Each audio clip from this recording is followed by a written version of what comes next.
c'est pas forcément ce qu'il fallait faire. Parce qu'il y avait sûrement mieux à faire tout de suite sur le moyen terme et pour le salaire qui va être consacré pour Steve Mandanda. Mais c'est un retour que je trouve absolument remarquable d'un point de vue un peu sentimental, un peu romantique. C'est un peu un retour que je comprends avec le cœur, plus qu'avec le cerveau. C'est un retour pour moi aussi qui va apporter quand même à ce projet marseillais. C'est un retour en fait qui va servir à mon sens à incarner une identité, à donner du corps, à donner une âme au Champions Project de Jacques-Henri Hérault. Là, on ne parle pas de Dimitri Payet qui revient. On ne parle pas de joueurs comme ça qui ont fait une ou deux saisons à l'Olympique de Marseille avec des accomplissements qui sont relativement, somme toute, assez maigres. On parle quand même d'un Olympien qui sera au panthéon de l'histoire du livre de l'Olympique de Marseille. C'est le joueur qui a le plus grand nombre de matchs en Coupe d'Europe. C'est le joueur qui est le deuxième Olympien le plus capé derrière Scotty. Scotty en a 453, Mandanda s'était arrêté à 441, donc on peut raisonnablement dire que Mandanda quittera l'OM en étant l'Olympien le plus capé de toute l'histoire du club.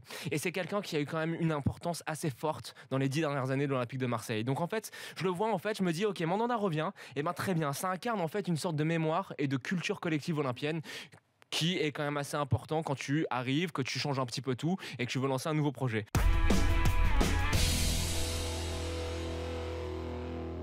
Là, moi, je me dis attention à ne pas trop dormir, à ne pas trop se voir beau. Tu perds Ben Arfa la saison d'avant, Ben Arfa, Germain et tout ce qu'il a. Tu arrives à les remplacer l'année dernière, c'est sûr. Mais c'est pas tous les mercatos que tu vas pouvoir choper un mec qui vient de Liverpool au dernier moment, Dante qui vient de Wolfsburg que tu vas relancer au dernier moment. Et là, ils ont perdu le petit latéral droit Timothy là, qui est parti à l'Atlanta Bergame que Lucien Favre voulait vraiment. Et Ricardo Pereira. Latéral gauche aussi, Ricardo Pereira. Exactement. Donc voilà, moi quand je vois ceux qui sont partis et même Lucien Favre, qui pourrait également. Paul Bass. Paul Bass aussi, absolument. Qui a tenu exactement cette défense, qui a rendu vraiment service l'année dernière. Moi, j'ai l'impression que les Niçois se reposent un petit peu sur leur laurier. Alors, c'est quoi le projet ? Est-ce qu'ils veulent s'arrêter à cette hype qu'ils ont fait l'année dernière et ne veulent pas continuer quelque chose de continuel sur le championnat français, à continuer à devenir en tout cas une bonne équipe ? Ou plutôt, ça grince, c'est les économies, c'est quoi ? Moi, j'ai envie que le président se réveille et que Nice lance un message fort qu'il sera encore là la saison prochaine pour le bonheur de la Ligue 1.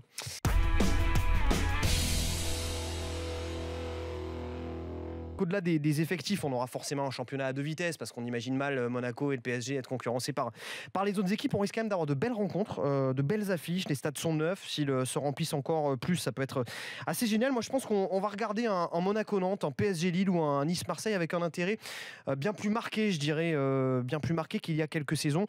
Puis il va y avoir une lutte à tous les étages. Je le disais, certes, Monaco et Paris ils vont lutter dans leur cour des grands, mais avant c'était clair, on avait la hiérarchie, on imaginait plus ou moins Lyon 3e, Marseille 4e. Là, on ne sait pas trop. On sait pas trop qui de Lille, de Lyon, de Marseille, pourquoi pas de Nantes, même si ce mercato reste à éclaircir, réussira à se glisser sur le podium. Il va peut-être y avoir une belle lutte. Faut peut-être aussi compter avec Bordeaux, pourquoi pas.